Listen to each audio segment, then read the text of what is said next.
जय हिंद साथियों, आप सभी को नमस्कार। आपको पता होगा जैसे कि 22 अप्रैल से जो है अग्निवीर के एग्ज़ाम शुरू होने जा रहे हैं, जिसको देखते हुए हम जो है आपके जीके सरकारी पर एक कंप्लीट प्रैक्टिस सेट लेके आ रहे हैं। इसमें जो आपके होंगे 15 क्वेश्चन आपके मैथ के होंगे, प्लस 15 क्वेश्चन आपके साइंस के और 15 क्वेश्चन आपके जीके जीएस और प्लस करंट अफेयर में इंक्लूड करेंगे हम, और 5 क्वेश्चन आपके रीजनिंग के होंगे। तो इस पे आधारित हम प्रैक्टिस सेट शुरू कर रहे हैं, जिसमें आपके ये 15-20 प्रैक्टिस सेट आपको देंगे, जो आपके लिए आने वाले जो अग्निवीर का एग्जाम है उसमें आपको ये महत्वपूर्ण साबित होंगे। तो आप हमारे साथ बने रहिए, हम आपके लिए जो है ये प्रैक्टिस सेट शुरू कर रहे हैं। तो शुरू करते हैं आपका आज का पहला क्वेश्चन इसके अंदर है आपका, थार का मरुस्थल किस देश में स्थित है? थार का मरुस्थल किस देश में है? तो थार का मरुस्थल भारत में स्थित है आपका। इसको भाई भारत में इसको थार का मरुस्थल कहते हैं, तो भारत के अंदर स्थित है। तो थार आपका कौन से इसमें आपका भारत के राजस्थान में ये स्थित है, ये भी आपको पता होना चाहिए। थार का मरुस्थल कहाँ है भाई? राजस्थान के अंदर ये पड़ता है आपका। भाई आप यहाँ देख सकते हैं ये रीजन है आपका, ये आपके पास पश्चिम वाला जो रीजन है आपके पास, तो ये थोड़ा बहुत आधा आपका पाकिस्तान के अंदर पड़ता है, प्लस आपका ये थोड़ा बहुत गुजरात का रीजन, प्लस आपका ज़्यादातर पार्ट आपका ये राजस्थान के अंदर पड़ता है। तो थार का मरुस्थल कैसा है भाई? गर्म मरुस्थल है और यह इंडिया के अंदर स्थित है। सेकेंड क्वेश्चन की हम बात करते हैं आपका, आंध्र प्रदेश व उड़ीसा के तटों को अक्सर प्राकृतिक आपदाओं को सामना करना पड़ता है। तो सबसे अधिक जो यहाँ पर आपके पास जो आते हैं वो चक्रवात, हम कह सकते हैं ऑप्शन नंबर सी, यानी चक्रवात आपका यहाँ पर सही होगा। तो ये रहा आपका उड़ीसा, भारत का आपका भाई जो नीचे सदर्न पार्ट पे ये दो स्टेट हैं आपके पास, ये आपके पास आंध्रा है, आंध्र प्रदेश, और ये आपके पास उड़ीसा है। तो आपका जो ये जो रीजन है आपके पास बे ऑफ बंगाल है, बे ऑफ बंगाल यहाँ पर है। तो ये वाले से आपके पास जो चक्रवात आते हैं तो ये ज़्यादा आपका प्रभावित होता है। तो आपसे ये अग्निवीर में पूछ सकता है भाई आंध्र प्रदेश की कैपिटल क्या है? तो अमरावती, अमरावती इसकी कैपिटल है, प्लस उड़ीसा की कैपिटल आपका भुवनेश्वर हो गया, भुवनेश्वर। तो ये भी आपको ध्यान में रखना है भाई। इसके अंदर आपके पास जो लिंगराज टेम्पल है, तो ये भी आपको यहाँ पर ध्यान रखना है। नेक्स्ट क्वेश्चन है आपके पास क्वेश्चन नंबर 3, रजिया सुल्तान को किस वर्ष गद्दी से उतार दिया गया? रजिया सुल्तान जो थी वही ये आपके पास इसको जो है 1540 के अंदर जो है गद्दी से उतार दिया गया था। और रजिया सुल्तान जो थी गुलाम वंश की जो पहली, यानी गुलाम वंश की ये शासिका थी आपका। कब बनी थी ये? 1236 के अंदर बनी थी, ये आपको ध्यान रखना। यह जो है इल्तुतमिश की बेटी थी, यानी गुलाम वंश में जो शासक था पहला शासक इल्तुतमिश, उसकी ये बेटी रही है, यानी गुलाम वंश से संबंधित है। और गुलाम वंश का जो कार्यकाल रहा है वो 1200 आपका 6 से लेकर 1290 के अंदर इतना कार्यकाल रहा है इसका। तो इल्तुतमिश की ये पुत्री थी, और जो है दिल्ली सल्तनत की पहली और एकमात्र महिला शासिका कौन थी भाई? रजिया सुल्तान। हम बात करते हैं क्वेश्चन नंबर 4। यह एक इंपॉर्टेंट क्वेश्चन है। क्या कह रहा है? भारत में सबसे अधिक गन्ना उगाया जाता है। सबसे अधिक गन्ना भाई भारत में कहाँ उगाया जाता है? तो यूपी के अंदर उगाया जाता है भाई। तो आपको ध्यान रखना है, सबसे अधिक गन्ना यूपी, सबसे अधिक चावल वेस्ट बंगाल यानी पश्चिम बंगाल के अंदर। उसी प्रकार से सबसे अधिक रबर जो आपका उत्पादन किया जाता है वो आपका केरला के अंदर, मसालों का शहर भी केरला को कहा जाता है। तो ये आपको ध्यान रखना है। नेक्स्ट बात करते हैं उत्तर प्रदेश की। तो उत्तर प्रदेश की कैपिटल क्या है भाई? लखनऊ है। यहाँ के सीएम जो है आपके पास आदित्य योगीनाथ हैं, और आपके जो राज्यपाल हैं आनंदीबेन पटेल, ये यहाँ के आपके पास क्या है? राज्यपाल हैं। बात करते हैं आपका क्वेश्चन नंबर 5। क्वेश्चन नंबर 5 है आपके पास, अशोक का जो अंतिम युद्ध था। तो आपको ध्यान रखना है भाई अशोक का अंतिम युद्ध। अशोक भाई किस वंश का शासक था? ये तो मौर्य वंश का शासक ये रहा है अशोक। और भाई लास्ट जो इसकी लड़ाई थी कलिंग की लड़ाई, यानी 261 बीसी के अंदर इसने जो लड़ाई लड़ी थी कलिंग, यही जो था इसका हृदय परिवर्तन हो गया था। तो यानी अशोक ने सबसे लास्ट लड़ाई जो लड़ी थी वो आपकी कलिंग की लड़ाई लड़ी थी। इसके बाद इसने बौद्ध धर्म को क्या लिया? अपना लिया था। और इसका जो पिता था वो बिंदुसार था, और बिंदुसार का पिता आपका चंद्रगुप्त मौर्य था। तो ये मौर्य वंश के अंदर ये आता है आपका। हम बात करते हैं क्वेश्चन नंबर 6, राज्यसभा में कितने सदस्य जो है राष्ट्रपति द्वारा मनोनीत किए जाते हैं? तो राज्यसभा के अंदर जो है आपके 12 सदस्य राष्ट्रपति के द्वारा मनोनीत किए जाते हैं भाई। और इसका जो पदेन सभापति है राज्यसभा का वो होता है भाई उपराष्ट्रपति। कौन होता है भाई? उपराष्ट्रपति होता है इसका पदेन सभापति, आपको ध्यान रखना है। और राज्यसभा से जो आर्टिकल है वो आपका आर्टिकल है अनुच्छेद जो है, अगर अनुच्छेद भी पूछेगा तो आपसे, तो अनुच्छेद आपको याद रखना है 80 आर्टिकल है भाई। तो इस तरीके से आपको याद करना है। हम बात करते हैं क्वेश्चन नंबर 7। क्वेश्चन नंबर 7 कह रहा है भारत के लौह पुरुष के नाम से जाना जाता है। तो लौह पुरुष किसको कहा जाता है भाई भारत के अंदर? तो ये सरदार वल्लभ भाई पटेल, ये जो आपके पहले क्या थे भाई, होम मिनिस्टर भी थे। ध्यान रखना है आपको, पहले इसको हम कह सकते हैं उप प्रधानमंत्री और गृह मंत्री भी थे ये पहले, ये ध्यान रखना है आपको। तो इनका जन्म कहाँ हुआ है भाई? 31 अक्टूबर 1875 के अंदर गुजरात के अंदर इनका जन्म हुआ है। स्टैचू ऑफ यूनिटी जो बनाया गया आपका नर्मदा नदी के किनारे, तो वो सरदार वल्लभ भाई पटेल की ही बनाई गई है और ये 182 मीटर है। ध्यान रखना है आपको। और किस जिले में है? गुजरात के नर्मदा जिले में है, नर्मदा नदी पर है और सरदार सरोवर बांध के पास जो है साधु बेट द्वीप पर। ये द्वीप भी पूछ सकता है कि जो आपका स्टैचू ऑफ यूनिटी है वो किस द्वीप पर स्थित है? तो साधु बेट द्वीप पर है और नर्मदा नदी के किनारे स्थित है। ये ध्यान रखना है आपको, स्टैचू ऑफ यूनिटी। अब आएगा आपका कि जो यूनिटी डे है वो कब मनाया जाता है? यूनिटी डे, तो यूनिटी डे आपके पास इनके जन्मदिन पे मनाया जाता है भाई 31 अक्टूबर को। ये भी आपको ध्यान रखना है। बात करते हैं नेक्स्ट क्वेश्चन, क्वेश्चन नंबर 9। अविश्वास प्रस्ताव को लोकसभा में न्यूनतम कितने सदस्यों का समर्थन होना चाहिए? तो आपके पास जो अविश्वास प्रस्ताव आता है सरकार के विरुद्ध जो आता है, तो इसके लिए आपका जो है न्यूनतम जो सदस्यों की संख्या होनी चाहिए आपका 50, यानी कि आपके 50 होने चाहिए, 50, ऑप्शन नंबर ए। बात करते हैं आपका लोकसभा, आर्टिकल कौन सा है लोकसभा के लिए? आपका 81, अनुच्छेद नंबर 81 है। लोकसभा को भाई क्या बोला जाता है? निचला सदन बोला जाता है और राज्यसभा को आपका ऊपरी सदन। ध्यान रखना है आपको, अपर हाउस, और लोकसभा को लोअर हाउस। तो सदन की जो है यहाँ पर लोकसभा में सबसे अधिक संख्या कितनी है? तो 550 यहाँ पर अधिकतम यानी संख्या है और पहले कितनी थी भाई? 552 थी। और वर्तमान में जो यहाँ पर सदस्य हैं वो कितने हैं? ये हैं आपके पास 543 सदस्य हैं लोकसभा के अंदर, क्योंकि जो आपके पास आपका यहाँ पर जो अक्साई चीन वाला रीजन है प्लस आपके पास आपका जो पाकिंग पीओ के रीजन है, यहाँ के जो आपके पास जो एरिया है यहाँ के भी क्या सीटें छोड़ी गई हैं। और वर्तमान में स्पीकर कौन है लोकसभा के? ओम बिरला। ये आपको ध्यान रखना है। नेक्स्ट हम बात करते हैं क्वेश्चन नंबर 10। प्लासी का जो प्रसिद्ध युद्ध है किस नदी के तट पर लड़ा गया भाई? प्लासी का युद्ध, प्लासी का युद्ध जो लड़ा गया था भाई आपका हुगली नदी के तट पर। ये कहाँ है आपका? वेस्ट बंगाल के अंदर है, वेस्ट बंगाल यानी पश्चिम बंगाल के अंदर ये प्लासी की लड़ाई लड़ी गई थी। आपका प्लासी की लड़ाई भाई कब हुई थी? 1757 के अंदर। ये ध्यान रखना है आपको, तो ये सन भी पूछा जाता है भाई। बात करते हैं next question number 11। Question number 11 आपका है विश्व बैंक का मुख्यालय। तो विश्व बैंक यानी वर्ल्ड बैंक की ये बात कर रहा है। वर्ल्ड बैंक का मुख्यालय कहाँ है भाई? यानी इसका मुख्यालय है वाशिंगटन डीसी। भाई अमेरिका के अंदर है ये, यानी यूएसए के अंदर जो है इसका मुख्यालय है। अब यहाँ पर आपका भाई क्वेश्चन आ सकता है कि वर्ल्ड बैंक की स्थापना कब हुई? तो 1944 के अंदर वर्ल्ड बैंक की स्थापना हुई थी। ये ध्यान रखना है आपको। इसका मुख्यालय है आपके पास कहाँ? वॉशिंगटन डीसी के अंदर। ये भी आपको ध्यान रखना है। और एक इम्पॉर्टेंट बात वर्ल्ड बैंक के बारे में आपको ध्यान रखना है, इसके जो अध्यक्ष है अभी प्रेजेंट में वो कौन है? अजय बंगा। अजय बंगा ये भारतीय मूल के हैं, इसको आपको ध्यान रखना है। ये अजय बंगा भाई ये कौन है भाई? इसके अध्यक्ष हैं विश्व बैंक के। ये ध्यान रखना है। इसकी स्थापना 1944 के अंदर। हम बात करते हैं question number 12। Keibul Lamjao national park किस राज्य में स्थित है? ये जो किबुल लामजाओ नेशनल पार्क है ये एक फेमस नेशनल पार्क है। ये आपको ध्यान रखना है। ये किस स्टेट के अंदर है भाई? भारत के अंदर। तो ये आपके पास आपको पूर्वोत्तर राज्य दिख रहा है, ये मणिपुर एक राज्य है। तो मणिपुर के अंदर है ये एकमात्र ऐसा भाई विश्व का एकमात्र तैरता हुआ नेशनल पार्क है ये आपको ध्यान रखना है। क्या है ये? विश्व का एकमात्र तैरता हुआ नेशनल पार्क, तैरता हुआ नेशनल पार्क है ये, जो कहाँ है आपका? मणिपुर के अंदर। तो ये ध्यान रखना है। और मणिपुर की कैपिटल क्या है? इम्फाल। तो आपको भाई आर्मी वालों के लिए जो आर्मी वाले बच्चे हैं, आपको ये जो पूर्वोत्तर राज्य है इनके जो कैपिटल्स हैं और जो यहाँ पर इंपॉर्टेंट फेस्टिवल सेलिब्रेट किए जाते हैं वो भी आपको याद रखने हैं। कर्नाटक, भाई कर्नाटक की कैपिटल आपको बेंगलुरु, असम की दिसपुर आपका, और मिजोरम की आइजोल। ये कैपिटल आपको याद रखने हैं इस तरीके से, और इनको आप नोट डाउन जरूर करें। फिर हम बात करते हैं आपका क्वेश्चन नंबर 13। क्वेश्चन नंबर 13 कह रहा है बांदीपुर नेशनल पार्क किस राज्य में स्थित है? जो बांदीपुर है यह नेशनल पार्क आपका कर्नाटक के अंदर है। भाई सदर्न एक राज्य है आपका कर्नाटक, कर्नाटक कैपिटल क्या है? बेंगलुरु। तो यहाँ पर ये आपका नेशनल पार्क है। नेशनल पार्क यहाँ पर जो है जीव जंतुओं को सुरक्षित किया जाता है। तो ये ध्यान रखना है आपको। बांदीपुर नेशनल पार्क कहाँ है आपका? कर्नाटक।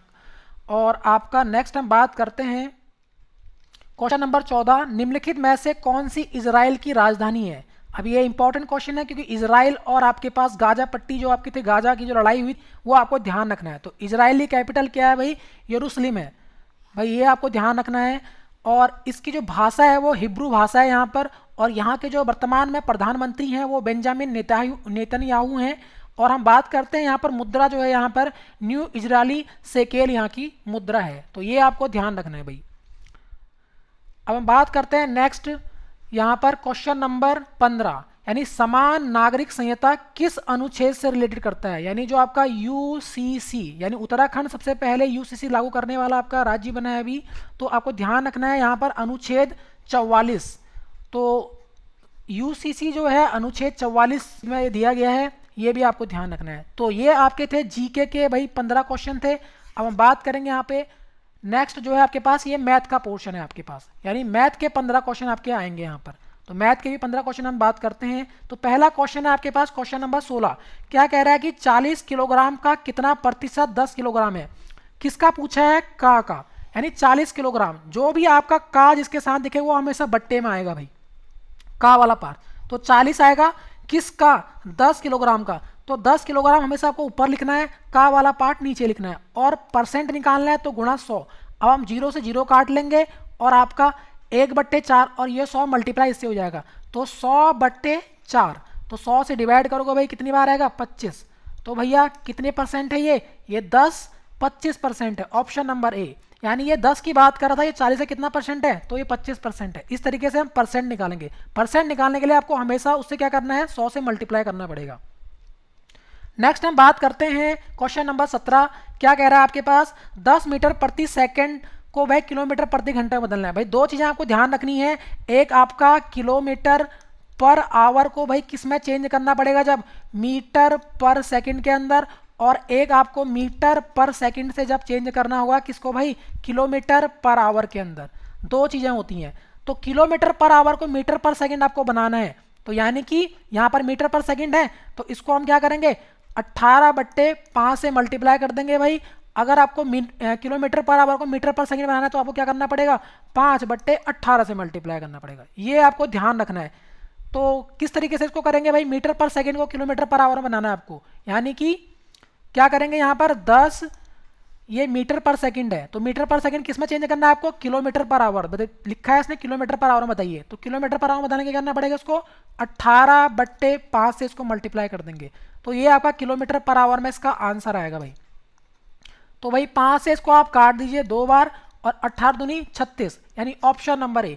तो 36 किलोमीटर पर आवर इसकी स्पीड आ जाएगी, यानी 1 घंटे में कितना चल रहा है वो, 36 किलोमीटर। तो ऑप्शन नंबर ए। इस तरीके के क्वेश्चन आपको देखेंगे भाई आर्मी के अंदर।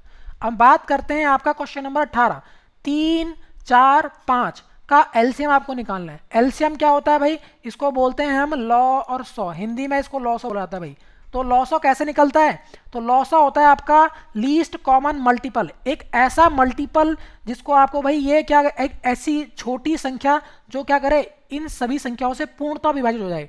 तो वो कौन सी संख्या है यहाँ पर आपको, यानी 3 आपका 4 गुणा आप 5। क्यों, क्योंकि ये आपके पास डिफरेंट नंबर हैं, डिस्टिंक्ट नंबर हैं, तो ये इनको आप मल्टीप्लाई कर दीजिए। तो क्या आएगा आपका 5 चौके 20 और 3 60, यानी 60 इसका भाई एलसीएम आया, लॉ सौ आया, ऑप्शन नंबर डी। अगर आपको ऐसे नहीं आ रहा तो आप इसको इस मेथड से भी कर सकते हैं भाई।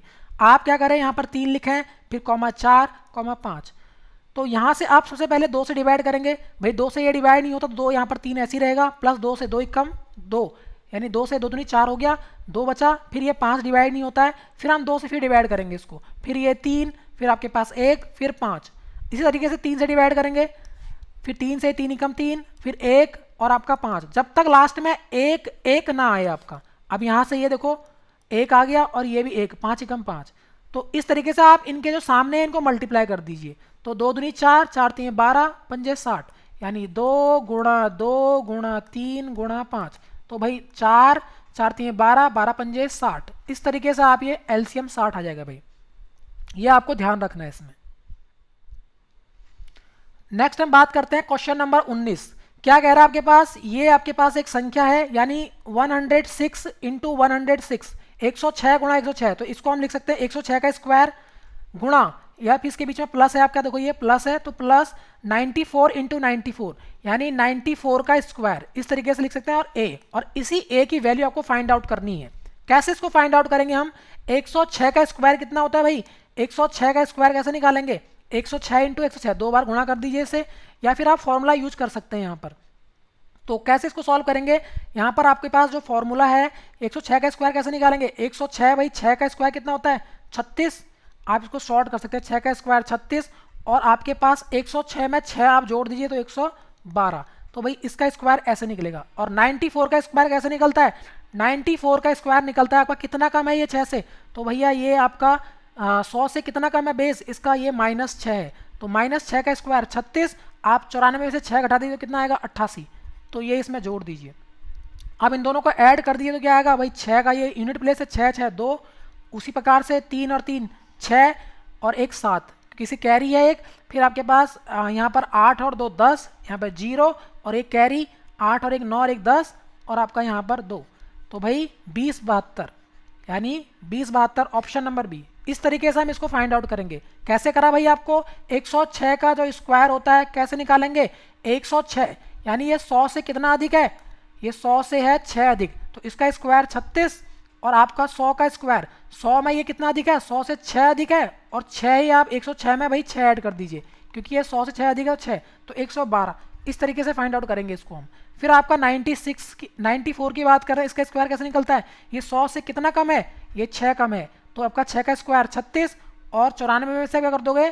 94 में से अब यही 6 घटा दोगे, 100 से कितना कम था? 6, तो यानी 6 घटा दोगे कितना आएगा? 88, तो 88 36। इस तरीके से हम ये स्क्वायर निकालते हैं इसका शॉर्ट वैदिक मेथड के द्वारा। अब हम बात करते हैं त्रिभुज। तो त्रिभुज आपको पता होना चाहिए भाई, त्रिभुज समकोण त्रिभुज की ये बात कर रहा है, यानी ये जो आपके पास दिख रहा है जिसमें आपके पास एक राइट एंगल होता है भाई, ये तो ये इसका कर्ण होता है, ये इसका भाई ऊंचाई होती है इसकी त्रिभुज की, और ये इसका आधार होता है, ये इसका आधार। तो भाई इसका एरिया कैसे निकलता है?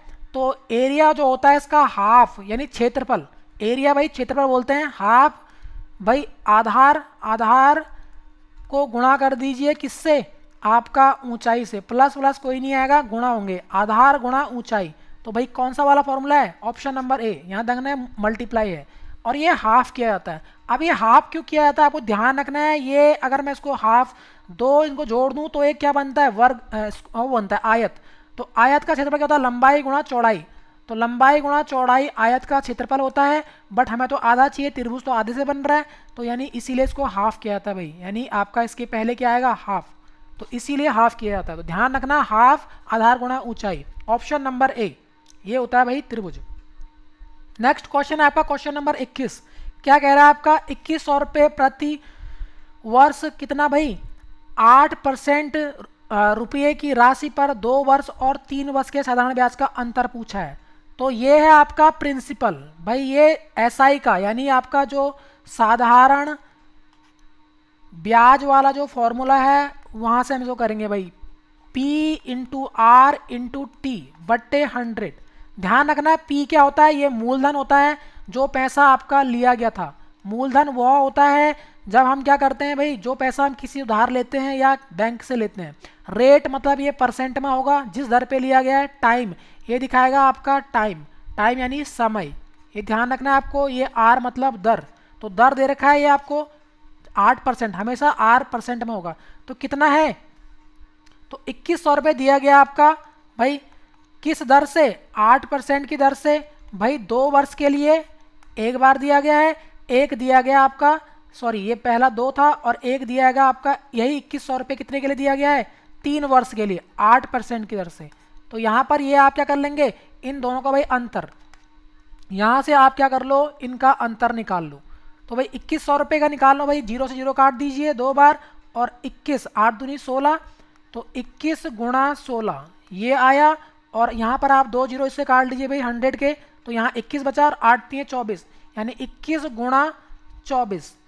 अब ध्यान रखना है आपको, इनका अंतर निकालना है। तो 21 तो कॉमन है यहाँ पर, तो 21 आप बाहर ले लीजिए, 21 आप बाहर ले लीजिए, और आपका 24 माइनस कर लीजिए 16। भाई इसको आप आगे लिख सकते हैं, बड़ी संख्या में से छोटी संख्या घटा दो आप, तो यहाँ पर कितना आएगा?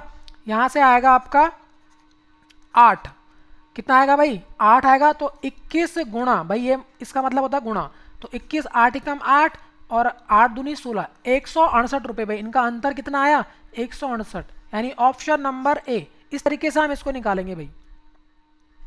नेक्स्ट हम बात करते हैं क्वेश्चन नंबर 22, दो संख्याओं का एचसीएफ। अभी ध्यान रखना है आपको, पहली संख्या, ये संख्या है, एक फॉर्मूला ध्यान रखना है आपको, गुणा दूसरी संख्या बराबर क्या होगा, पहली गुणा दूसरी संख्या, ये संख्या है, बराबर क्या होता है एलसीएम, यानी लॉसो गुणा एचसीएफ। ये आपको फॉर्मूला याद रखना है, इस पे बेस्ड क्वेश्चन जरूर आएगा भाई।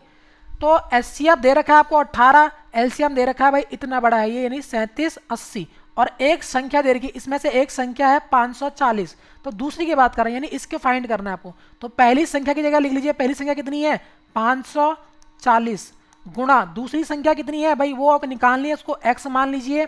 एलसीएम कितना है, एलसीएम भाई सेकंड वाला था, यानी आपके पास 3780, गुणा एचसीएफ कितना है भाई, एचसीएफ पहला है तो क्रमशः लिखा तो इसका मतलब 18। अब आपको क्या करना है, ये चीज मल्टीप्लाई में है तो ये डिवाइड में जाएगी, x यही रहेगा, 3780 गुणा 18 बट्टे आपका भाई 540।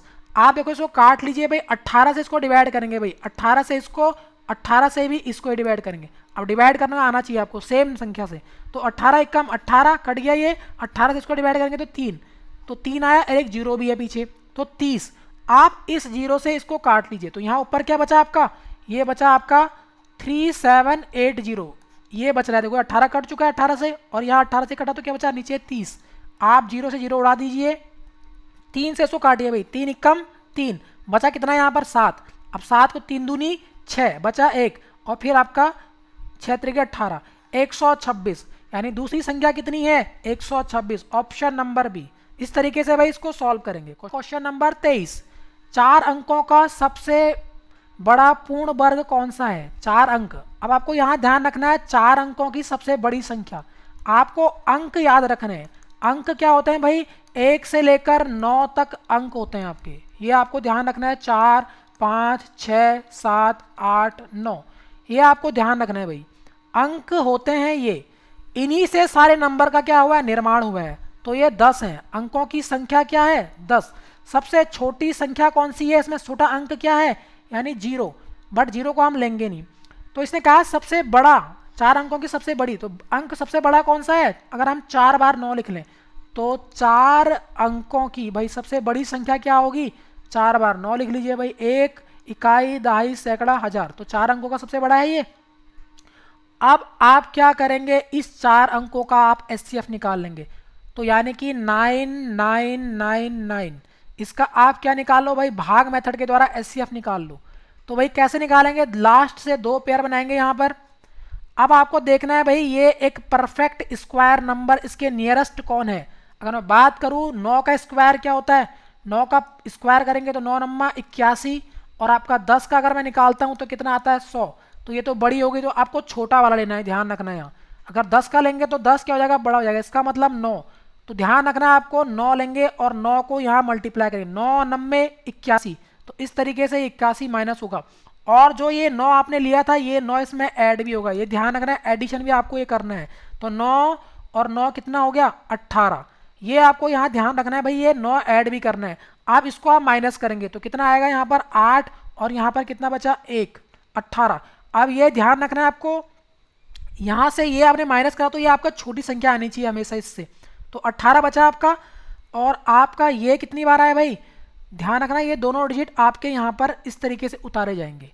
अब आपको यहाँ पर एक डिजिट ऐसी लेनी है जो कि आपको यहाँ पर इससे मल्टीप्लाई करेंगे तो क्या आएगा आपका, ये इससे छोटी बननी चाहिए। तो अगर मैं 9 यहाँ पे रखूँ तो 9 को यहाँ पर मल्टीप्लाई करेंगे तो 9 नब्बे, इस 9 से इस पूरे को संख्या को मल्टीप्लाई करे जाएगा आपको, यानी 189 को हम किससे करेंगे भाई, ये सेकंड वाले 9 से मल्टीप्लाई करेंगे तो कितना बनेगा, 9 नब्बे 81 की 1 8 कैरी, 9 अट्ठे 72 और 8 आपका 80, 8 कैरी, उसी प्रकार से 9 एकम 9 और 8 17, यानी 1701 आपका आएगा यहाँ पर, और ये 9 इसमें ऐड भी होगा, ये ध्यान रखना है आपको। अब यहाँ से आप माइनस करिए, कितना आया 8, यहाँ पर से भाई कितना बचा आपके पास 9, और यहाँ पर कितना बचा 1, यानी ये चीज़ एक्स्ट्रा है। अगर मैं 99 का स्क्वायर करूंगा तो यहाँ से आपका परफेक्ट स्क्वायर बनेगा। तो ये जो आपका शेष बचा, इस शेष को आप यहाँ से माइनस कर दीजिए इस संख्या से।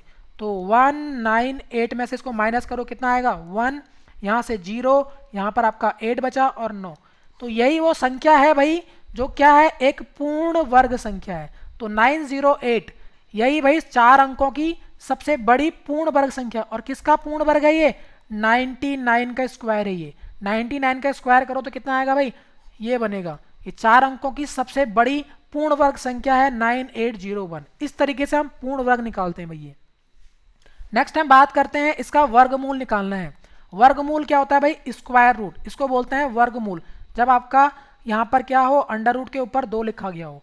तो ये संख्या क्या लिखी है, आपकी संख्या लिखी गई है आपके पास पॉइंट के बाद। अगर मैं पॉइंट हटाऊंगा तो यहाँ पीछे से आपको शुरू करना है भाई। ये ध्यान रखना, बच्चे गलती करते हैं, यहाँ बच्चे आगे शुरू करते हैं, लेकिन नहीं, आपको पीछे से गिनना है। 1 2 3 4 5 6, 6 प्लेस के बाद आपका ये पॉइंट है। तो यानी 1 के पीछे भाई कितने जीरो आएंगे, 6 जीरो। ये आपको ध्यान रखना है। यहाँ पर 3 और 3 6। अब इसके ऊपर आपका ये वर्गमूल लगेगा तो ये जीरो हट जाएगा, ध्यान रखना। तो वर्गमूल लगेगा तो ये हट जाएगा। अब आपको ये ध्यान रखना है, स्क्वायर किसका है, ये स्क्वायर है आपके पास 841 भाई। स्क्वायर है 29 का, परफेक्ट स्क्वायर है ये 29 का। ये जीरो की वैल्यू हट चुकी है यहाँ, क्योंकि आगे जीरो लगाएगा तो जीरो की कोई वैल्यू नहीं, लेकिन पीछे वैल्यू होती है। उसी प्रकार से यहाँ आप ये किसका भाई वर्गमूल है, तो 2 का पेयर बना लीजिए आप। ये 100, ये भी 100 और ये भी 100। तो यहाँ से 1 के पीछे 3 जीरो आएंगे इस तरीके से।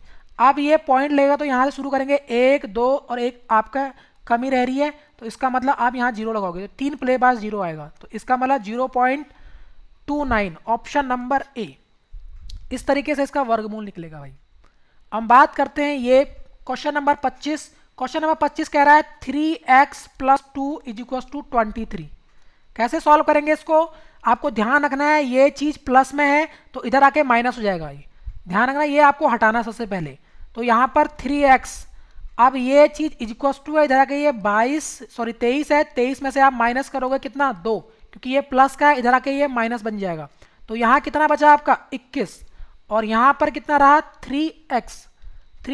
अब ये चीज़ इसके मल्टीप्लाई में है तो आप इसको डिवाइड में ले जाइए। तो x/21/3, तो यानी ये कट गया तो कितना रहा 7। तो x की वैल्यू ये पूछ रहा था तो 7 आया भाई, ऑप्शन नंबर ए। इस तरीके से हम x की वैल्यू फाइंड आउट करेंगे। तो एक अलजेब्रिक क्वेश्चन था, ऐसे क्वेश्चन भी आपको देखने को मिलेंगे। बात करते हैं एक वृत्ताकार बेलन का आयतन ज्ञात करना है आपको। सबसे पहले आपको भाई बेलन के बारे में पता होना चाहिए। बेलन को बोलते हैं भाई सिलेंडर।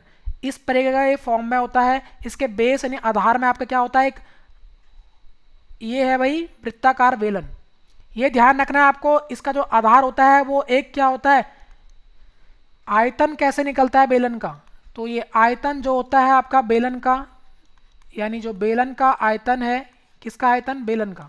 तो क्या होता है, ये आधार का क्षेत्रफल निकालो। आधार में क्या है, एक वृत्त है, और वृत्त का क्षेत्रफल क्या होता है πr²। तो πr² एक वृत्त से बना होता है भाई ये, और इसके ऊंचाई से इसको मल्टीप्लाई कर दो, कितने हाइट तक पानी भरा जा सकता है इसमें, तो इंटू h। भाई यही आपका आयतन का फॉर्मूला है बेलन का, ये आप नोट डाउन जरूर करें। ऊंचाई दे रखी है आपको, इसमें भाई पाई है, और पाई की वैल्यू 22/7। और आपका आर क्या है, आपका आधार की त्रिज्या, यानी जो ये दे रखी है त्रिज्या इसको बोलते हैं भाई ये। इसके केंद्र से इसके परिधि के बीच की दूरी को त्रिज्या कहा जाता है, जो कि दे रखा है आपको r = 7 सेंटीमीटर। तो 7 × 7, क्योंकि स्क्वायर है तो 2 बार लिखेंगे। उसी प्रकार से h आपका कितना है 15 सेंटीमीटर। तो भाई ये बट्टे में है 7, तो ये 7 से एक 7 कट जाएगा, और आपको ये मल्टीप्लाई करना है इससे। तो 15 सत्ते कितना होता है, 15 सत्ते 105, और गुणा 22 कर दोगे, इस तरीके से आपको ये मल्टीप्लाई हो जाएगा। तो यानी कि 105 × 22 करो तो कितना आएगा भाई, आपका 0, फिर आपका यहाँ पर 1, उसी प्रकार से आपका 2, और यहाँ पर आपके पास 0 1 और आपका 2। आप इनको ऐड करो, 0 फिर 1 फिर 3 और 2, तो यानी 2310। 2310 का ऑप्शन है ऑप्शन नंबर सी। और ये हमेशा सेंटीमीटर क्यूब, क्योंकि जो आयतन होता है यहाँ पर 3 चीज़ें हैं, 2 तो आर हैं और एक क्या है यूनिट क्या है एच, तो सेंटीमीटर क्यूब, यानी इसका ऑप्शन भाई 2310 सेंटीमीटर क्यूब, इसका आयतन इतना आएगा, यानी कि इसमें इतना पानी भरा जा सकता है, जिसका आधार 7 सेंटीमीटर है, ऊंचाई जिसकी क्या है आपकी 15 सेंटीमीटर।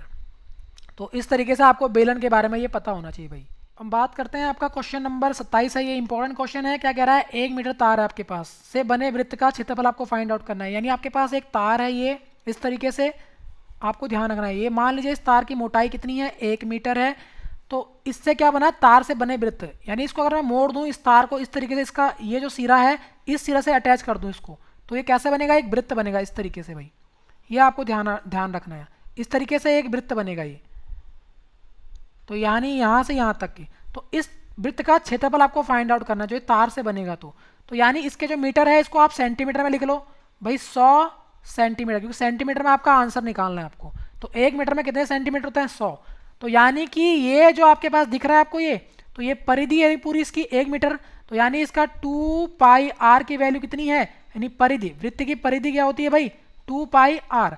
और ये परिधि है आपके पास 100 सेंटीमीटर और ये 2 पाई आर की वैल्यू है। तो यहाँ से आप इसकी त्रिज्या निकाल लो, यानी जो ये दे रखा है आपका त्रिज्या क्या होता है, इसके केंद्र से इसके परिधि के बीच की दूरी। यानी आर की वैल्यू कैसे निकलेगी, यहाँ ये 2 पाई इसके नीचे चला जाएगा, यानी 100/2 पाई। आप 2 से काट लो तो आपका 50 पाई रहेगा, यानी आर की वैल्यू 50 पाई। अब वृत्त का क्षेत्रफल कितना होता है भाई, वृत्त का क्षेत्रफल यानी जो वृत्त है, वृत्त का क्षेत्रफल जो होगा आपका वो कितना होगा, पाई आर स्क्वायर। अभी पढ़ाया था आपको, यानी पाई आर। आर क्या है आपके पास, 50/2 बार इसको लिख लीजिए, 50/पाई और 50/पाई। अब एक पाई से एक पाई कट जाएगा और आपका भाई कितना बचेगा, 50 गुणा 50, और पाई की वैल्यू आप रख लीजिए 22/7, और ये 7 ऊपर मल्टीप्लाई होगा, ध्यान रखना है आपको। तो कैसे सॉल्व होगा ये, 50 गुणा 50 और बट्टे आपका कितना रहेगा 22, और आपका ये 7 ऊपर मल्टीप्लाई हो जाएगा। ध्यान रखना ये पार्ट ऊपर मल्टीप्लाई हो जाता है। अब इसको आप किससे काट लीजिए, 2 से। तो 2 से ये डिवाइड होगा तो 11 बार, और 2 से ये डिवाइड होगा तो यहाँ पर 25 बचेगा। आप इसको मल्टीप्लाई करेंगे तो भाई कितना आएगा, ये 50 है, ध्यान रखना 50 है आपका। तो 50, 7 पंजे 35 और एक 0 है यहाँ पे, और गुणा 25 और बट्टे 11। तो 25 तियाँ 75, आप इसको मल्टीप्लाई करेंगे कितना आएगा, 25 तिये 75, सॉरी 25 पंजे है ये, 25 तिये 25 पंजे 125, और एक 0 है पहले से, और आपका 12 कैरी रहा। उसी प्रकार से 25 तियाँ 75 और 12, तो आपके पास कितना रहा, 75 और 12 87, और आपका 11। आप इसको डिवाइड करेंगे 11 से कितना आएगा लगभग भाई, 11 सत्ते 77। उसी प्रकार से आपके पास कितना बचा, 10 कितना हो गया 105, 11 आपका 99 आपका बचा कितना, यहाँ पर 105 है तो आपका 6, आपका 11 पंजे 55, तो 795 लगभग सेंटीमीटर ये आ रहा है। तो 795 ऑप्शन है आपके पास 795। तो आपका ऑप्शन नंबर सी, यानी जो आपका सी है वो कितना है 795। इस तरीके से हम इसको निकालेंगे भाई।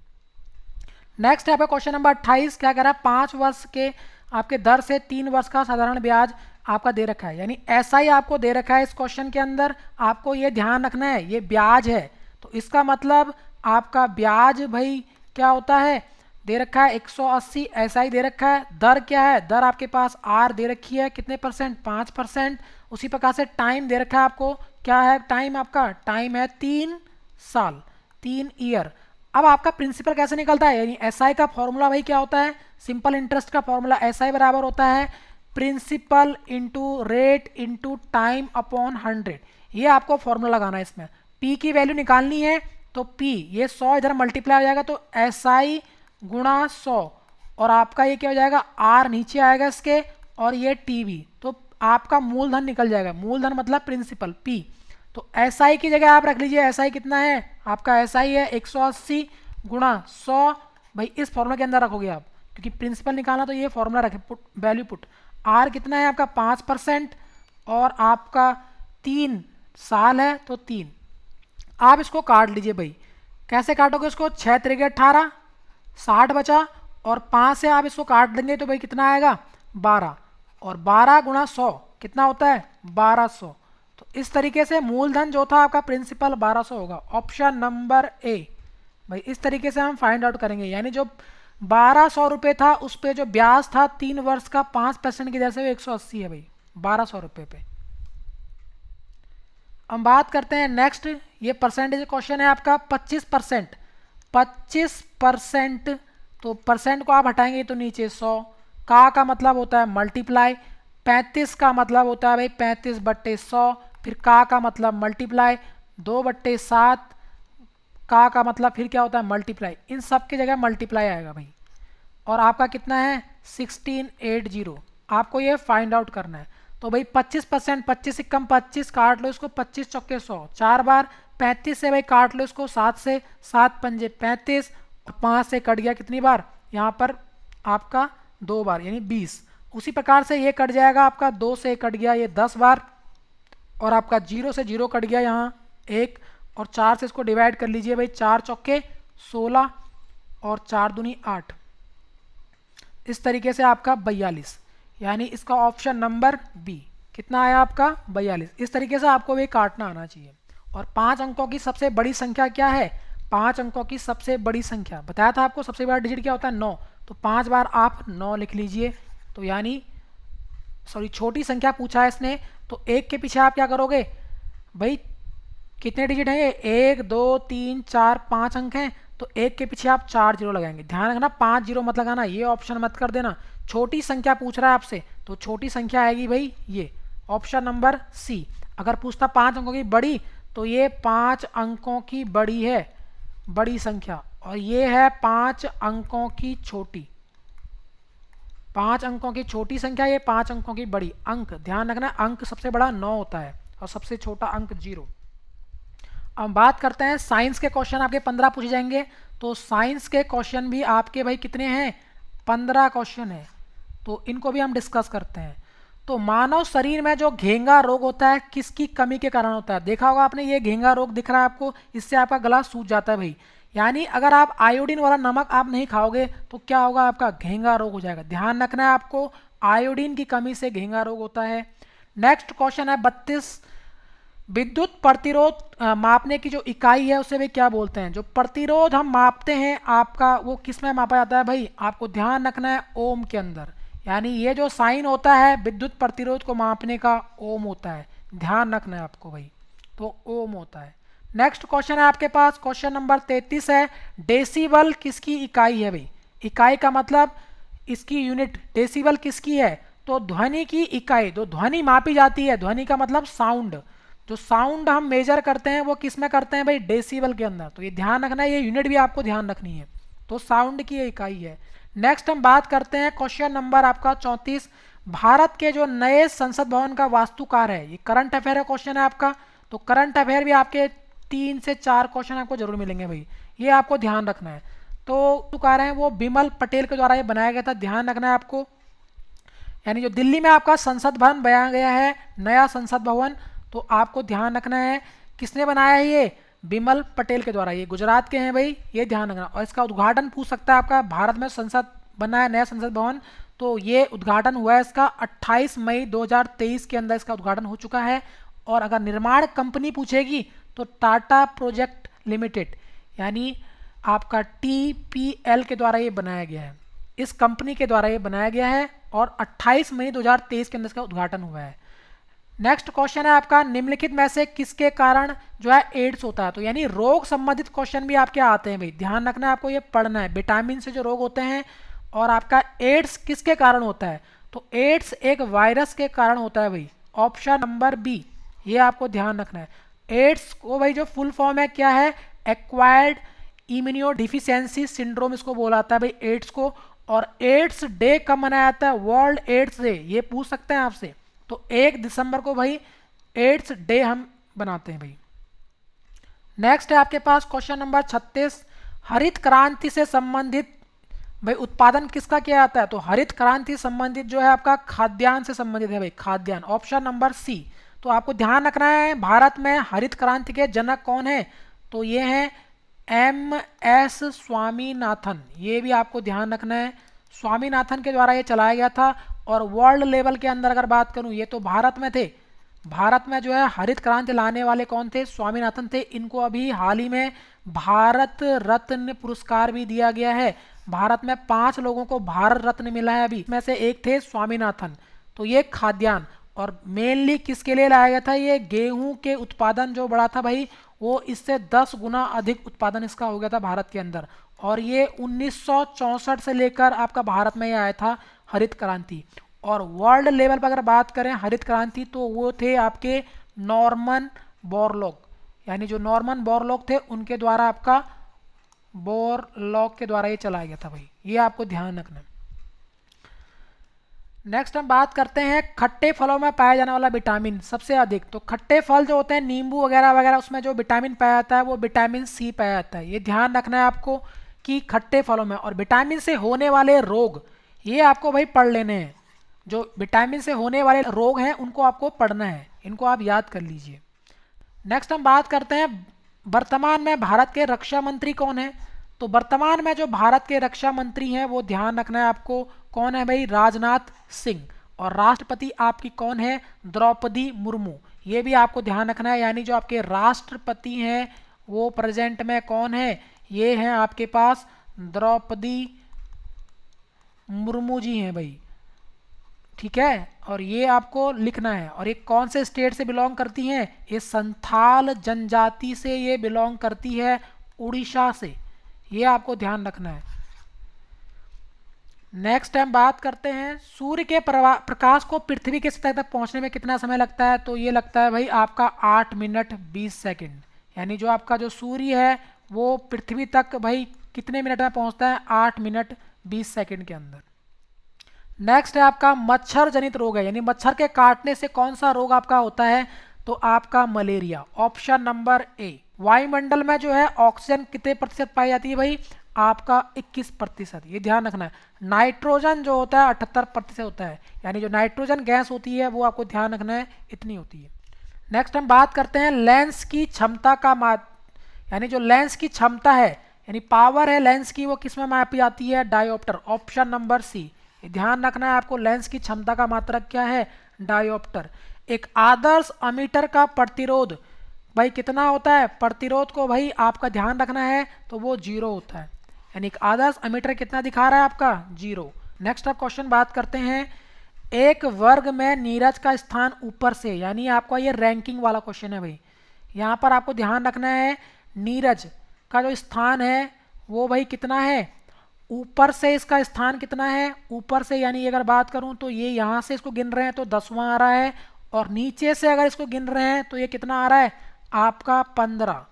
तो टोटल कितने हैं इसमें सदस्य इस वर्ग में, यानी इस पंक्ति में? तो भाई ये जो आपके पास कुल जो सदस्य आएंगे वो कितने आएंगे? तो भाई ऊपर से, यानी ऊपर से स्थान, तो ऊपर प्लस नीचे, ये आपको फॉर्मूला याद रखना है, -1, क्योंकि ऊपर से भी इसी को काउंट कर रहे हैं, नीचे से भी इसी को काउंट कर रहे हैं, प्लस -1, क्योंकि ये तो व्यक्ति एक ही है नीरज, तो इसलिए -1 भी करा जाएगा यहाँ पर। तो 10 + 15 - 1, तो 25 - 1 यानी 24। ऑप्शन नंबर आपका भाई क्या रहेगा? ए। नेक्स्ट हम बात करते हैं क्वेश्चन नंबर 48।